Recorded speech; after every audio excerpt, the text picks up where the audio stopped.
we're looking at what I call the evolution of writing, because it fits very nicely in, I think, with the theme that we're looking at today, which is the idea of real language use in the real world. And I think it makes sense for us to look at this presentation rather than the one that was on my list. So I'm changing things. This will be, in terms of timing and everything else, this will be the last kind of long presentation. Once this is done, and it's not that long, the rest of the things I have to do is essentially just show you some things you might be interested in. So this will be the last one where you really have to concentrate, and then I just want to introduce you to some things about 10 minutes each that you might find useful in the work that you do. This particular presentation came about as a result of discussions I was having with teachers regarding the use of things like technology, and I thought it would be kind of fun to share it with you. So, was that me? Am I making strange noises? My doctor told me I had to stop doing it. Anyway, so we'll share some ideas. Teaching writing, is it fun? Well, it should be, shouldn't it? I mean, in some ways, as language teachers, I find on the whole that as language teachers, we tend to be slightly more sensitive to the written word. I certainly have a passion for the written word, not so much in terms of literature. I have to be honest with you, I'm not necessarily a big fan of classical literature. Some of it I like, but I also like a lot of modern literature. But I am a big fan of clear written communication. Because for me, good written communication is all about logic, it's all about thinking things through clearly, and these are things, habits, traits, that I do believe personally are very important in the modern world. I often worry when we talk about things. I hear a lot recently in Greece there's a new law that they're bringing. It's called an anti-racism law. I was talking about bullying on the internet the other day, and they're trying to stop people saying mean things to people via the internet. And I often wonder if we're not looking at things the wrong way. If we taught people to think, if we taught people to be logical and to think for themselves, it would be impossible to be bullied and upset by somebody saying you look ugly, because their opinion wouldn't count, and racism would disappear because racism is not logical. And if we taught people to be logical, I think we'd be actually doing much better favor than trying to teach people not to say things. But anyway, as part of this idea of true communication in writing, it's a personal thing, but I'm a big fan of writing being very clear and very logical and communicating effectively, both in business forms, in email, as well as in literature, as well as in creative writing too. If it doesn't communicate, it doesn't work. But there have certainly been changes in the way we do writing.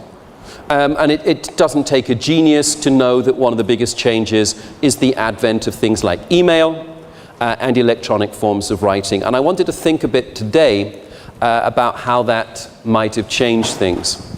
In terms of course design, in terms of teaching, it is fair to ask, and this goes back to what I was talking about when we were looking at ESP before, but it's equally, this is very true of general English, what we're looking at now, is to ask ourselves, what ultimately will our learners be writing and when? In all honesty, how often will our learners in real life write or receive letters? I think the answer is never.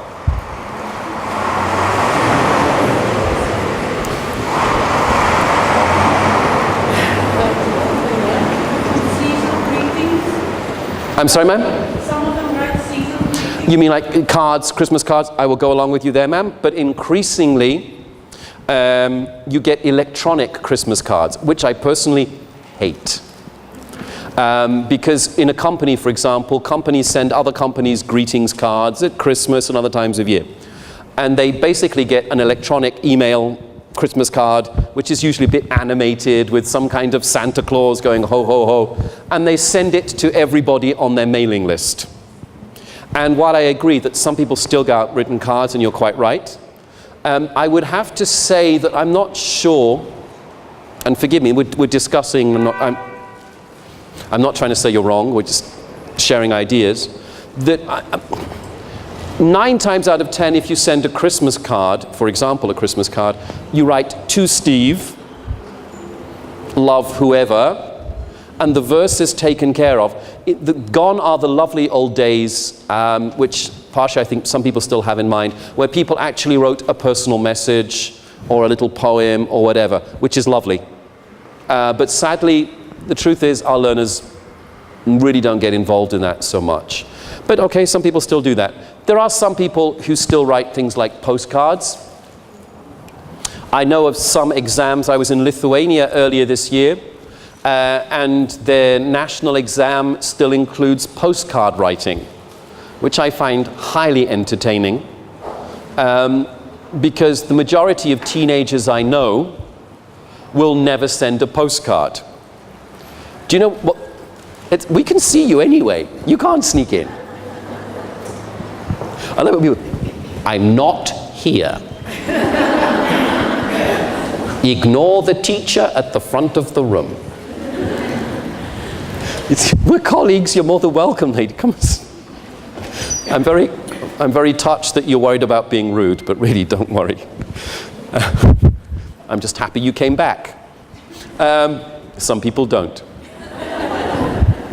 So, you're in advantage. The modern postcard is to lie, we're talking about writing, by the way, for those of you who just joined us. The modern postcard is to lie on the beach, get out your smartphone, hold in your stomach, take what is known as a selfie, a self-picture, a selfie.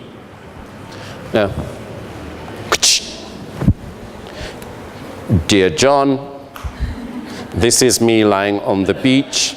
Hope you're enjoying the office. Smiley face. Lots of love.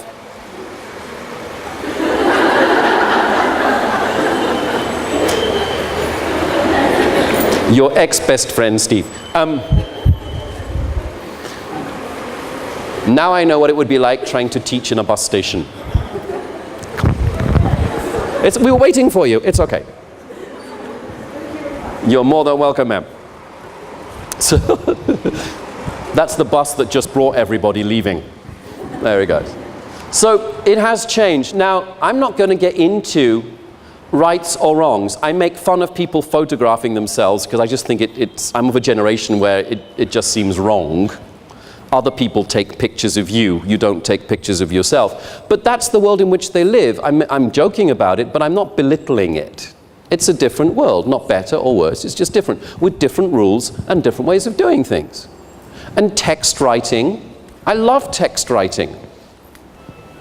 9 times out of 10, our learners will be writing online or using SMSs. Those of you who've been in my seminars in the past, what is the Hungarian pronunciation of SMS?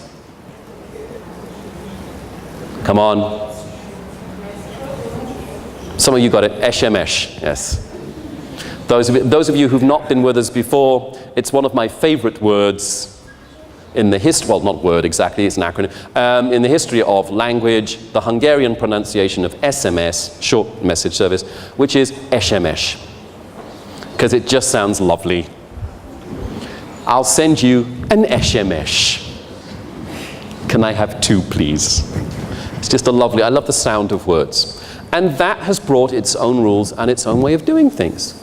In SMSs, we write short forms, there's abbreviations, we've covered that in the past. So, it's a different world. It is not writing letters. These days, nobody cares about where the address goes. Only some examination bodies. In the real world, in email, you don't put your address in the top right-hand corner and their address further down the left-hand corner, then over the date, and then you start indenting the first paragraph, because it's already done. If you're writing on a company email, the template's already there.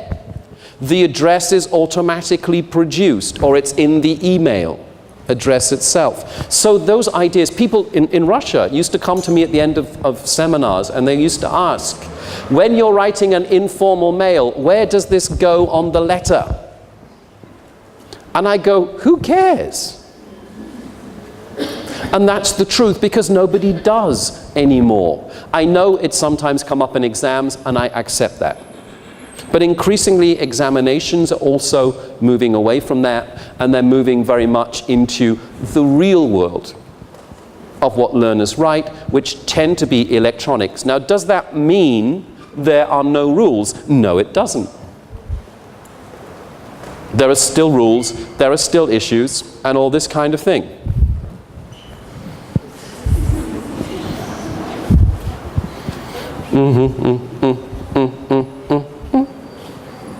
Yeah. I got fan mail. It's not actually. We'll be finished way on time, don't worry. Oh yes, this is an example of an email. Now it's a teaching email made up of various things that go wrong. But let's have a look at why it's not good. Some of you may have spotted this. Some of you didn't spot it. Now, in the modern world, your address matters. When we did letter writing in the good old days, your address was just your address, was it not? Yeah. If you happen to live at 22 Pig's Nose Avenue, it was unfortunate, but that was your address. These days, your address is a choice. And your address says something about who you are. This is the address of a 15-year-old boy using the computer in his parents' room. So when you write your address, it matters these days. If you're a business, and this is supposed to be a business mail, you should have a business address. I gave you my Yahoo address before for reasons I explained. I have a business address, steve@expresspublishing.co.uk. And if I were writing to you for the first time, that is the address that I would use if I were in the office. If I'm not in the office, I have no access to the server. I have another Gmail address. Talking of which, not just the name of your account, but where you have the account. If you're a company, you should have @company. So for example, we have @expresspublishing.co.uk. Prosвещение is prosv.ru. That's actually something sabaka prosv.ru. You see, you learn what you need. You hear it often enough, you remember it. Yeah? But the point is, it should be a business address, not a Gmail address. If someone's writing business mail from a Gmail or a Yahoo or whatever address, it's not very professional. Let's have a look at what else is wrong. Too much CCing. If you CC too many people, it's rude. Do you know what CCing means, guys? No. It comes from the old carbon copy. When you used to type letters, you maybe could type 2 or 3 at the same time, and copies were circulated to other people so that they could follow the communication. In the CC line, basically the mail is just sent to everybody on that line. For example, if I'm all my communication is usually CC'd to my colleague responsible for the region. So I keep them informed, unless it's very personal, but I keep them informed of what is going on in the various places. So CCing too many people is considered rude. If you don't want to CC, you can BCC. It's not there, but BCCing is blind carbon copy, which means the person who receives the mail doesn't know that other people have received it as well. It's considered a polite option to lie to people. White lies. Next problem with this mail, on the subject line. What's wrong with the subject line?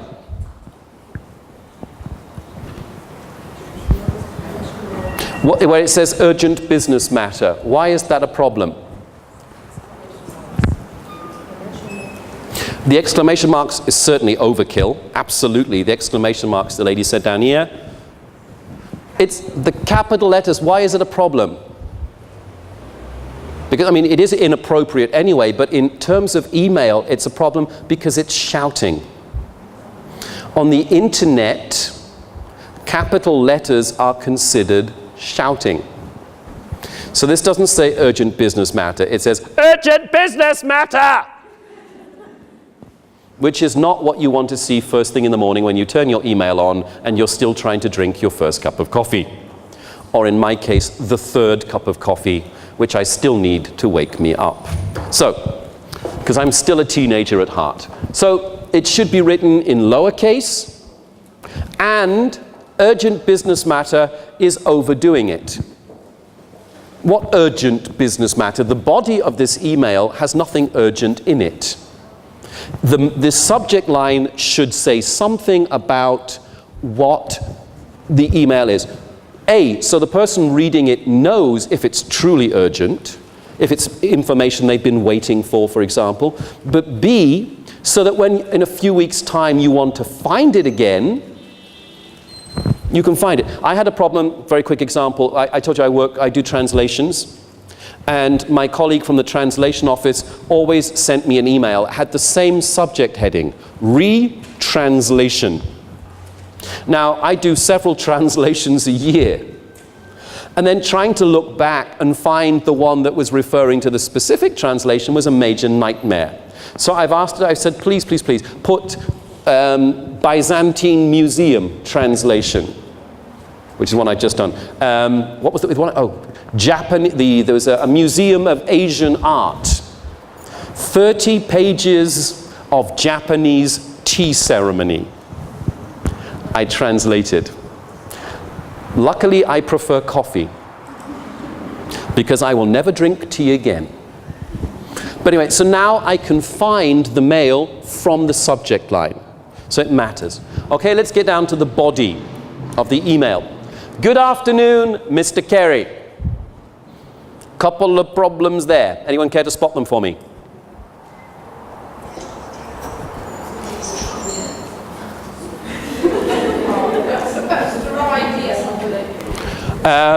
Yes, the form would say dear whoever. Dear Mr. Carey would be normal, and it's still standard form. But the problem is here, it's the time reference. Just because I write it in the afternoon doesn't mean Mr. Carey has nothing better to do than wait for my mail. Because that's the assumption. The assumption is as soon as I've sent it, he reads it. Yeah? So that's inappropriate. It should be dear. I mean, what if he gets it to in the morning? Oh, I'll read it this afternoon then. It's not for the morning. So it should be dear Mr. Carey. That's fine, or Mr. Carey, whatever. But there shouldn't be a time reference. It says you're doing nothing in the office but playing Angry Birds. Please read this. Also, by the way, I don't like it being in bold. Whenever I see, this is a personal thing, whenever I see a change in format, that tells me that something's been copy-pasted. That they've taken it from somewhere else and they've put it in. Now, using form email is okay. In businesses, we do tend to copy-paste emails, especially if they're relevant. But if you're going to do that, at least have the brain to format it so it looks the same. This is amateur time. All right? And normally a comma, not a colon, but it's not the end of the world. Let's very quickly finish this off. I'm writing to you today to introduce myself. I think that's the best sentence in the whole thing. It's fair enough. Apart from writing to introduce myself is not an urgent business matter. I have to introduce myself now. Otherwise the world will explode.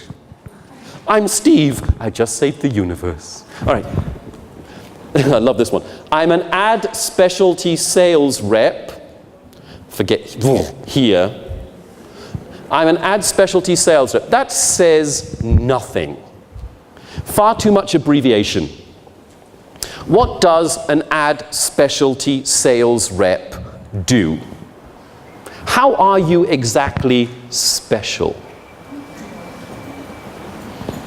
This is basically saying, we're guys who know each other's professions, you know what I'm talking about. Well, maybe I don't.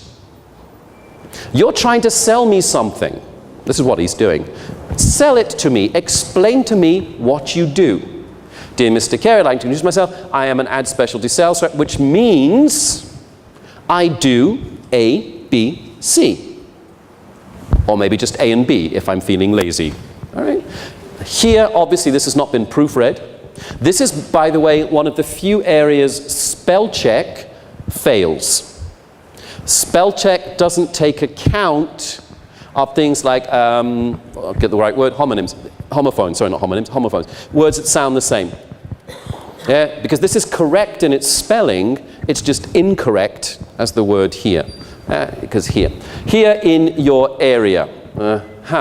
I've worked with other businesses in the community. Which community? The local community? International community? The community of sexy beasts? Don't laugh, I'm sure in America there's a convention somewhere. Probably in a Las Vegas hotel. Other businesses, which businesses? And I feel I can be of service to you, comma, as well. Doing what? By the way, BTW. Now I know that means by the way. I'm not obliged to know that. It could mean it's like a type of sandwich. Bacon, tomato, and whatever. Which actually these days is probably quite honest with the food and the horse meat scandals. You go into McDonald's, I'd like a bacon, tomato, and whatever burger, please. For legal reasons, we can't call it beef, we'll call it whatever. But this overuse of abbreviations, it's not fair. Yes, PS is standard. BTW is not. Not yet. Some of you will know it, many of you won't. I've been in the business for 25 years. Well, now you remember me. Makes me feel good. You've been in the business 25 years. Today you know who I am. I feel just great. Please contact me if you have any upcoming events or promotions. Why? What, you like free coffee and catalogs? What are you, he doesn't communicate anything. And here, regards, John Jones, another account exec. Very busy guy, he's an account exec and an ad specialty sales rep. How many more abbreviations could he have? ABC scales, sales. Another thing missing here, no physical address. No telephone number, just a sexy beast email. In the world of the internet, this could have come from anywhere. As a business, I would want to know that there is a physical location with real people who answer telephones when I call. It should be there. You know, at the bottom of email, there should be contact details. I know in Prosvещение, they always have like the phone numbers for contact, etc. There is an address, so on and so forth. So please look at. So this is just an example of the kind of detail, some of which is relevant to email that wasn't relevant when we wrote letters. This idea of immediacy, this problem with formatting. These kinds of things were not around when we wrote letters. Now, let us zoom through some suggestions and some other issues. These are another two that were sent to me. We're not going to analyze these because we already analyzed, but this is the kind of thing increasingly learners write, because they're confusing so many media together. I've attached my resume. I would be grateful if you could read it and get back to me at your earliest convenience. I have all the experience you're looking for. I've worked in a customer-facing environment for 3 years. I'm competent with MS Office, and I enjoy working as part of a team. Thanks for your time. Now, the problem here is the influence of things like text writing, badly influencing other kinds of writing. I'm not against text writing. I'm against inappropriate writing. Text is great on the phone. It's wonderful in SMSs. It is not wonderful if you're writing for a resume. This is not perfect, but what we need to get our learners to think about these days is things like information structure. People get a lot of email. Separating out important points, using important points like bullet points. Yeah? Getting them to identify important information. Email should usually be short. People have a lot to read. If you're sending your resume or your curriculum vitae, your CV, then that should be long. The introductory letter should be short. If you have a CV, the note doesn't need to say any more. Okay? But in the advert or whatever, these were things that were mentioned. So information needs to be spread out to make it clear for the person who is involved. And it shouldn't be written as it's texted. The other point our learners have, and you'll see it over the next few slides, is that learners also confuse writing and speaking. The next 3 slides I took myself, because I do my homework, from Amazon. Many years ago I was teaching Fahrenheit 451, Ray Bradbury's science fiction story, to proficiency level students. And I was on Amazon and I checked out the book and I read some of the comments underneath. Now what had happened was a teacher in the States had given her students the homework of reading the book and writing a review. But very cleverly, I thought, she'd said, don't write the review and hand it in. Write the review on Amazon, which I thought was a lovely real-world way of getting them to write. I thought that was great. But the results were very varied. They were all from the same class because they were all at the same time, all talking about the same thing. This one. I didn't like this book. It was way too confusing. Look at it. The spelling mistakes, by the way, are as they were on Amazon. Way too confusing. I don't think teachers should make kids read this book. It's definitely not a kid's kinder book. And the point here, of course, is the learner is writing as they would speak. Big problem, because these days there's a lot of gray area between writing and speaking. Don't worry so much about this. The whole point of this quote, same class, is this learner has no concept of controlling their writing at all. Yeah, it's far too out of control. I mean, it's an honest attempt, and the child has tried, but it's way out of control. And there's so much repetition. I read this book in my class. This book has many meanings tied into it. Fahrenheit 451 is definitely different from what I usually read. This book has so many hidden details in it. In this book, I can actually see what our world now ending up like the world in this book. The author of this book was brilliant to make up a world like this. The main character, Montag, was great. I could relate to him and put myself in his shoes. That's what I like so much about this book. If I didn't read this book in class, I probably would never have read it.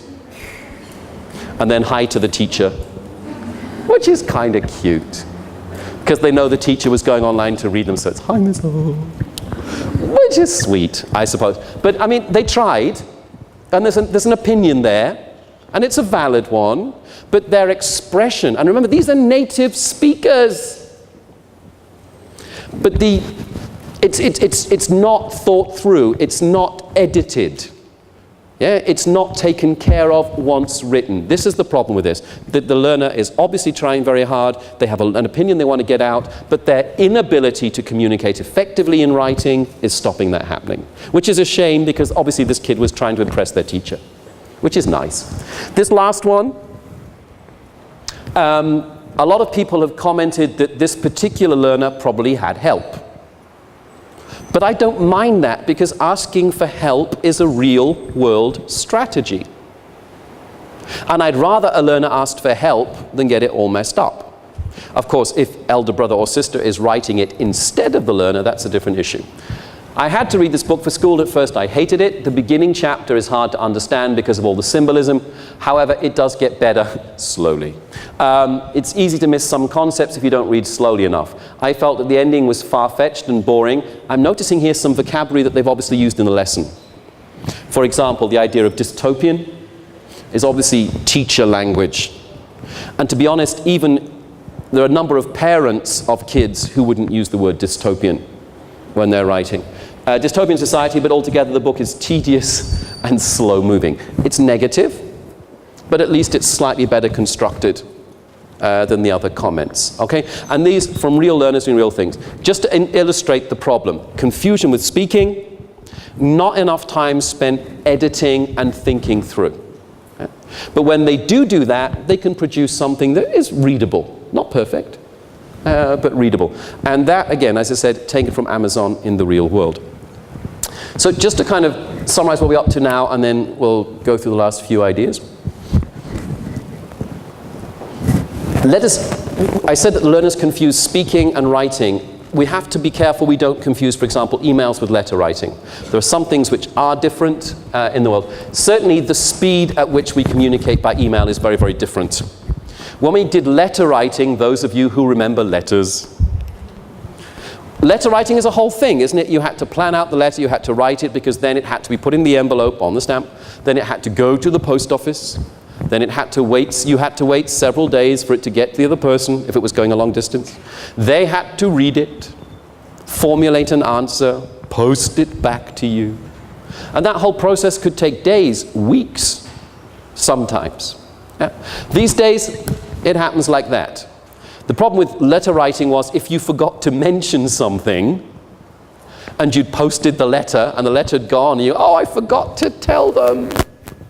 And you have to do the whole process all over again. With email, of course, you quite often send mails, oh, I forgot to mention, 3 seconds after you sent the first mail. So in terms of the timing, there is a difference. We don't have to say everything in the one mail, because the communication is going backwards and forwards, especially when it's people we know. And certainly much more email comes in. You open your inbox in the morning. If I've been on a trip, when I go back and look at email, if I've been away for 2-3 weeks, because I see a lot of the company email, not just my email, there can be 1,000 emails to sift through. You're not going to read 1,000 emails. Nobody does. You make choices based on the subject line and on a quick look at the first paragraph or whatever, when you decide if it's worth reading or not. So it matters the beginning. Where is it the same? Because I'm not saying they're completely different. They still have to communicate. Letters had to communicate, so does email. There still has to be a cohesive, coherent structure. It has to make sense as a whole and as an information flow. That still matters. It doesn't go away. And it still has to be socio-linguistically correct. So if you're writing a letter applying for a job, you write one way. If you're writing email to a friend from the beach, you write another way. Yeah. All right, so we have to bear these things in mind. That hasn't changed with email. Very quickly, just a couple more minutes on this. Okay. We'll be finished by the time that's on here, don't worry. Everything's in my head, don't worry. These were collected from a discussion on an ELT forum, where various people involved in the language teaching world internationally got together, and these were some of the things that people really hated in email, and I thought it would be nice to share them with you as practical real-world information some of you may like to have. Number one there, writing like we speak, I already mentioned that. It's a mail, it's not a transcript. It should be written in a slightly different way. Unprofessional account name, sexy beast. We saw that. A use of emoticons, especially in formal mail. In friendly mail, it's okay. You know, people putting smiley faces and sticky outy tongues. Emoticons all over the place. I use them. I'm not going to pretend I don't. I was texting a friend before and every third line had a smiley face or otherwise. But where did emoticons come from? They came from the fact that when you're writing an SMS, you only have a very short space in which to communicate, and sometimes language needs a bit more kind of paralinguistic information. Am I being ironic? Am I teasing? Do I not want to be taken seriously? Yeah? And that on a text is very hard to understand sometimes because you have very limited amount of words to use, etc. So that the emoticons were very useful in text messages, no problem with that. But if I'm writing an email and I'm not sure that the meaning of my sentence is clear, I should just write a better sentence. Relying on emoticons to let the other person know if I'm being ironic, sarcastic, or whatever is not an excuse for lazy writing style. If it's not clear, write it better. Yeah? And that's where editing comes in. Hello. There's a smiley face coming in. Welcome, ladies. All right, so in formal email, no emoticons. If you're writing to a friend, who cares? Put them all over the place. No proofreading, we've already seen that. Here, in your area, if that had been proofread, it should have been spotted. On the Amazon things, no proofreading in that second extract. This book, 50 million times. If it had been proofread, they could have got rid of that. Yeah? Learners need training in proofreading. Writing answers on someone else's mail, I hate.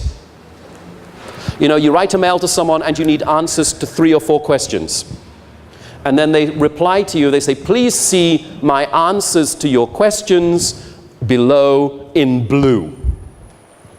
And they've written in a different color. So you've said, what time does the session start? They've written in blue, 3:30. Which is okay if you just send it once. But if it starts going backwards and forwards, after a while, you run out of colors. Please see my questions on your answers in blue in red. Please see my answers to your questions to my answers in blue in turquoise. Now, on a PC, okay, it goes backwards and forwards. You can kind of follow it. On a BlackBerry, it's all black and white. You can't see that. And after a while, it gets ridiculous. At some point, somebody needs to say, okay, so far we've established this. We still need to sort out this. So just writing, I'm sorry, after a couple of emails, it becomes very complicated to follow through. As I said, on certain media, especially things like BlackBerries, mobile phones, it doesn't show up. So try and avoid it. Unclear subject lines. Urgent business matter. No. Who are you? What do you want? You know, proposal for cooperation in advertising. Something like this, fair enough. Hidden requests or information, like the email I showed you that was 1 block paragraph. Yeah. Spread it out, make it clear. Where's the important information? Length. Everyone was agreed that email should be short. People don't have the time, they don't have the patience to go through long email. I've mentioned this idea already with the spell check. It's very common. There. Your. Your and your is, ugh.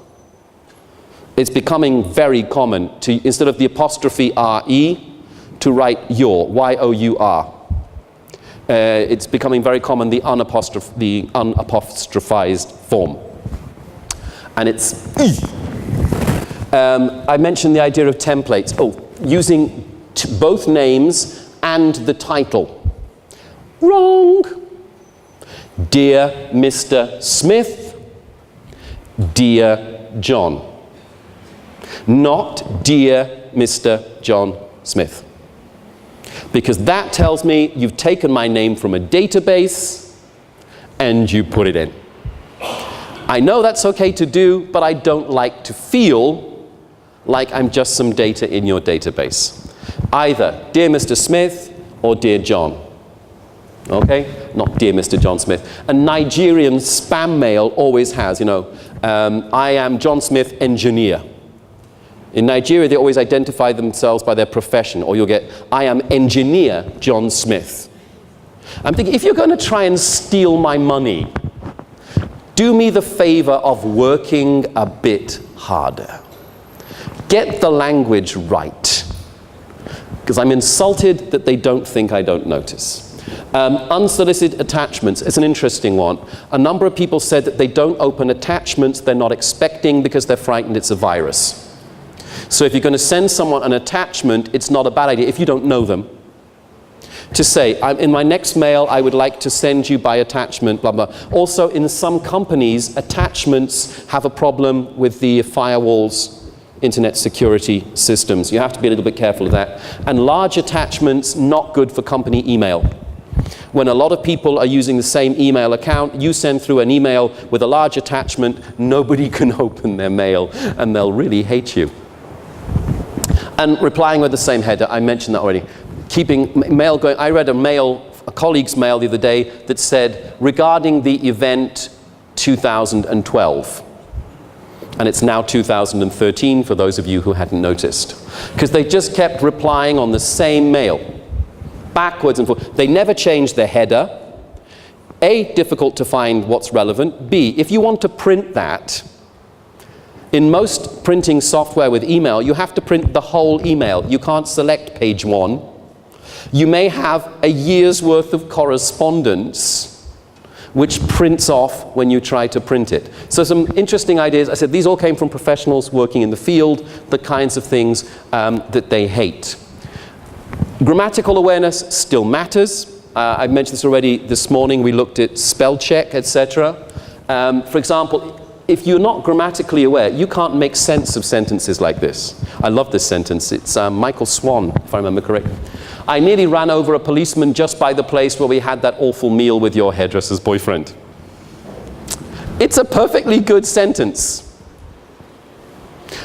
But the computer would freak out with this. So teaching our learners to write effectively still means some grammatical training, looking at formal grammar, how things are arranged, how we use grammar to keep things clean. 3 more slides I think left, so we're done. So how can we help our learners, to finish off, to round this up? Certainly if we're teaching them how to write in the modern age, we need to make very, very clear the difference between speech and text. When you're marking your learners' work, please underline them and let them know where they're speaking rather than writing. It is a confusing thing for them. They do need help with it. Writing should sound more formal. It should be more complex. The grammar is usually longer. In speech, we tend to speak in short utterances. In writing, we go for longer with embedded clauses, etc., etc., all the relative clauses, all these things that you're familiar with, and they should be in their writing. Point number 2. There is a connection between people who read and people who write. I don't mean that reading will make you a great writer, in the same way that listening to the radio doesn't make you a great composer. But what it does do is it gives you an awareness. If you listen to a lot of music, you start hearing the way music is put together. Doesn't mean you can write music, but it means you have a sensitivity to it, what works, what doesn't work, and increasingly, why it doesn't work. The same is true with reading and writing, I think. If you read a lot, you get a greater sensitivity to the written word. You're not going to write novels necessarily, but you are, on a subconscious level, more familiar with the written word. Remember that writing is about ideas. Please don't put form before content. Always start with what do you want to say, and then go on to shape it and edit it. But it always starts with ideas. Part of the problem when we teach writing, I think, is that we tend to jump to the structure before the ideas. Demonstrate the connection. What do you want to say? How is the best way? What is the best way of saying it? How can I make this clear? Yeah? But it always starts with ideas. So brainstorming, working on things like that. Discuss the impression you want to create. What do you want this other person to feel about you? Do you want them to hire you? Do you want them to be frightened of you? You're writing a letter of complaint. Do you want to be impressive? Do you want to be conciliatory? What do you want to be as you write? Have that in mind. These things matter. The relevant grammar, etc., and the structures, I already showed you why that's necessary in order to be able to write effectively. And of course, teaching them to correct themselves, to look at things and make sure, come on, there we go, that they do it. Following on from that, learners have to get clear. Purpose for writing. Why am I writing this? Who is going to read it? What goes where? Email should be short. Bam, bam, bam. Why do I use this order? Because this exemplifies this, or this is a consequence of this, or a result of this. My information flow matters. My paragraphing, all of these ideas, the bottom half of this is all about information structure. How do I guide my reader through? Those lovely linking words, furthermore, however, in addition, not overly used, but certainly in email, they can be very helpful in getting our learners to think about what they're doing, not just helping guide the reader. Yeah? So do think about this whole idea of structure, what goes where and why, but very importantly for our young people, these first two, because they live in a world of increasing informality. The internet is a very informal place. But the people they have to deal with in real life are not always of that generation. The people who give the jobs, the people who necessarily have information, are from a different generation. They still have to impress them, they still have to deal with them. So, in terms of the structure of material, not that one, sorry, we haven't got time for that. We'll go here, there we go. Come back. What we do a lot these days is get learners to study models of things like email, to identify the information structure, to get them to focus on how things are put together, the kinds of phrases they're likely to use, issues like register in this particular activity. We get them to replace wrong register with correct register. It's a simple, straightforward activity. At the higher levels, we don't give them the correct register, but we do ask them to correct. This is a lower level one. You'll find this across all our material, in our writing books, in all the material. Getting them to focus on the rubrics, but not overly simplified. I want to make that clear. When we ask them to write, there are ideas first and foremost. Here, it's one I wanted to show you. There's been vandalism, an increase of vandalism in the area. Make suggestions. We don't just say write an email. It's have ideas and then write. Yeah? So we get ideas developed and then we get them to write it. By the way, in all course books these days, where you see letter, you also read email. Okay, we use the terms because in some countries, this particular country where this book was used as well, the exam still had letter. But 9 times out of 10 in the classroom, you read email and you do it in the way that I've already suggested. As I said, sometimes we're limited by exams. Correction activities, we like to use these a lot. Like we just did with that email, the sexy beast email. Look at it. What's wrong with it? What goes where? What should be where? Correction activities, examples, all these kinds of things. Getting them to focus on the text is a very important part of the way we teach. If you look at any of Express Publishing's books in terms of writing, you will find that we do very intense work on getting that right. We take it very, very seriously because we know it's an area that a lot of colleagues have problems with.